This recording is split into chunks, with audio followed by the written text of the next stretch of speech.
Good morning, class. This morning we're going to discuss Chapter 4. Chapter 4 deals with the different modes of extinguishing an obligation. These modes are enumerated in Article 1231. 1231 indicates that obligations are extinguished as follows. Number 1, by payment or performance. Number 2, by the loss of the thing due. Number 3, by condonation or remission of debt.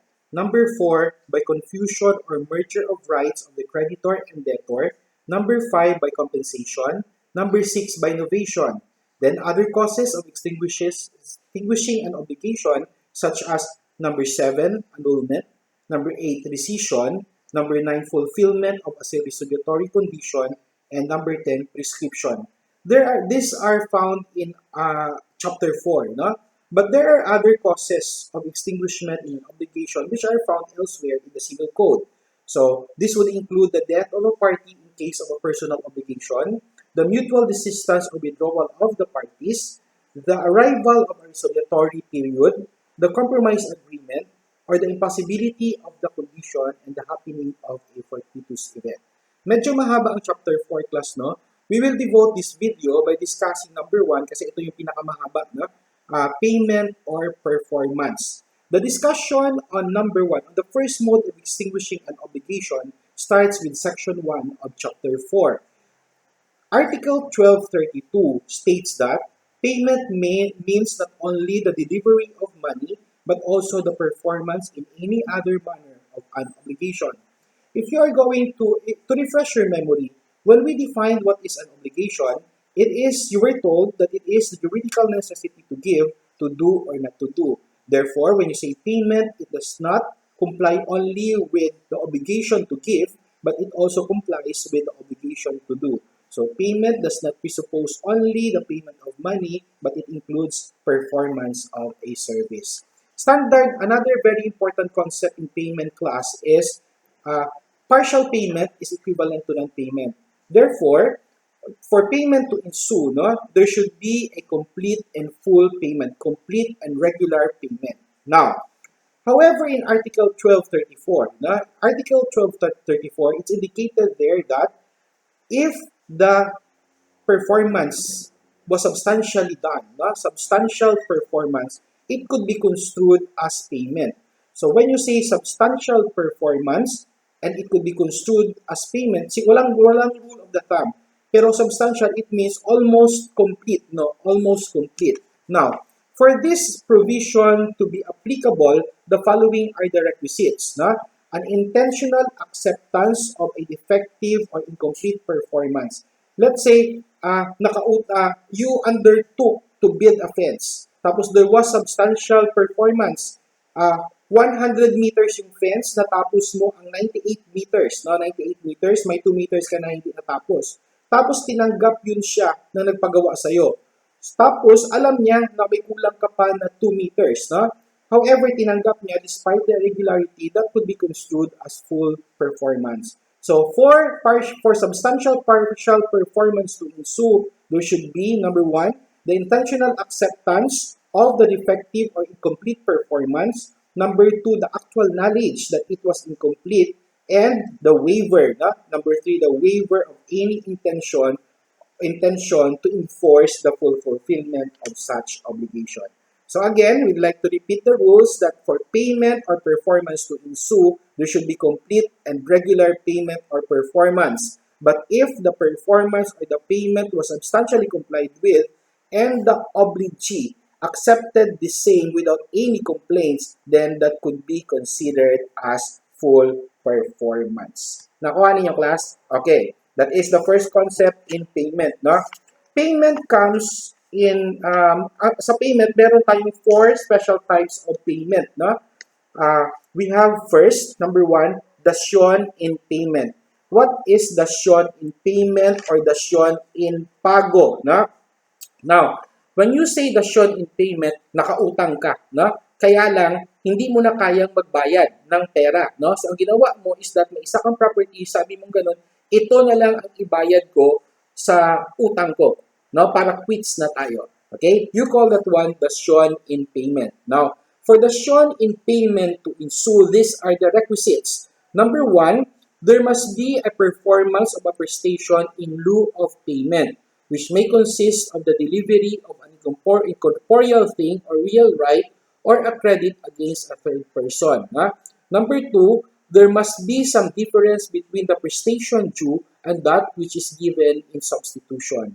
Number three, there must be an agreement between the creditor and the debtor that the obligation is immediately extinguished by reason of the performance or the prestation different from what is due. So medyo mahaba siya, no? So let us simplify. When you say dasyon in payment, may utang ka, hindi mo na kayang bayaran ng pera, no? Ang ginawa mo, meron kang isang property, sabi mong gano'n, ibabayad ko itong property, pagbayad ko, quits na tayo. No? So that is the first special mode of payment, which is dasyon in payment. Okay? So second mode of payment is covered by subsection 1, no?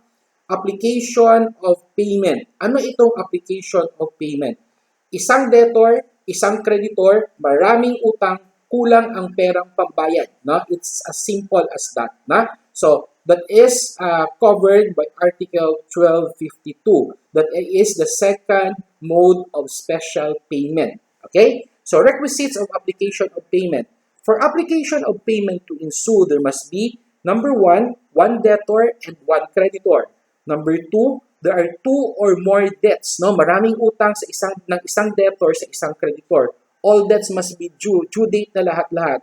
Ang pera na ibayad ng debtor kulang. Na? So, in that case, meron tayong special rules on application of payment. Basahin nyo na lang. But suffice it to say that there is a second mode of special form of payment, and that is application of payment. What is the first mode? Dasyon in payment. What is dasyon in payment? You have a debt, you have a liability, you could not settle it based on the original prestation, you give a property for the full settlement, you give a property that is different from the original prestation, no? Original object, then quits. That is dasyon in payment.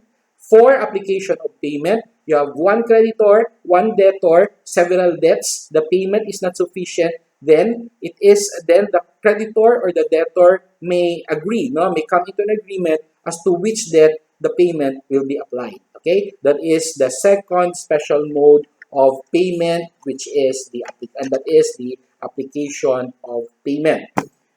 Meron third mode, no? And that is covered by subsection 2, no? Subsection 2, and that is payment by cession.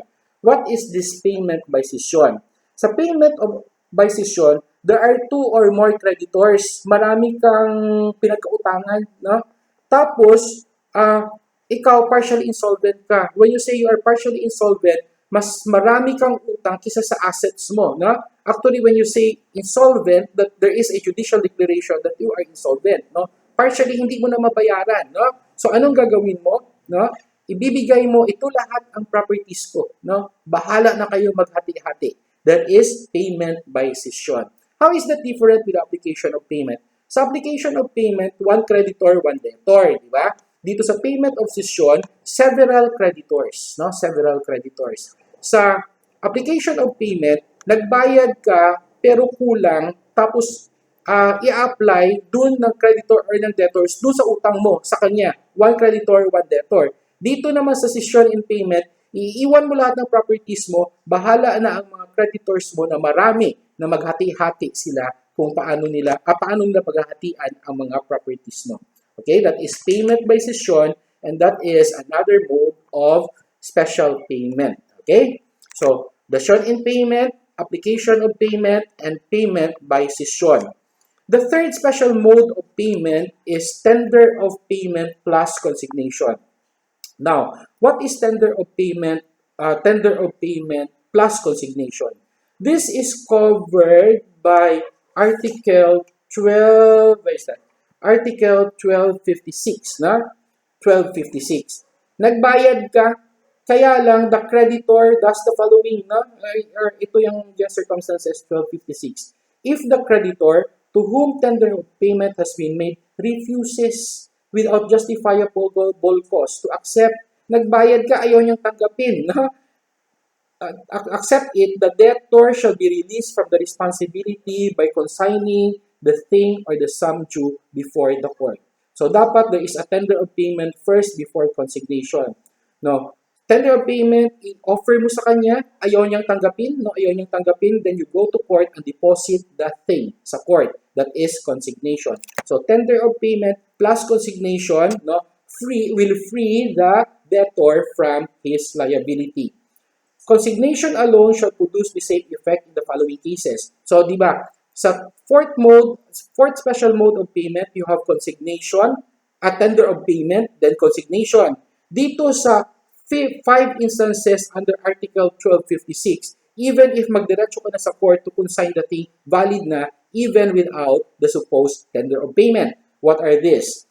When, number 1, the creditor is absent or unknown or does not appear at the place of payment. Siyempre, hindi mo ma-identify kung kanino ka magbabayad. No? Diretso ka na sa court, i-consign mo na ang thing. No?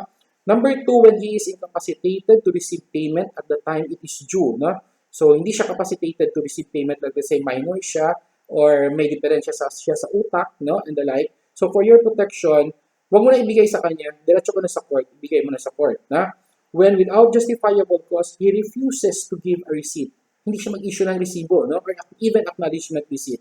Or when 2 or more persons claim the same right to collect, hindi mo alam kung sino babayaran mo.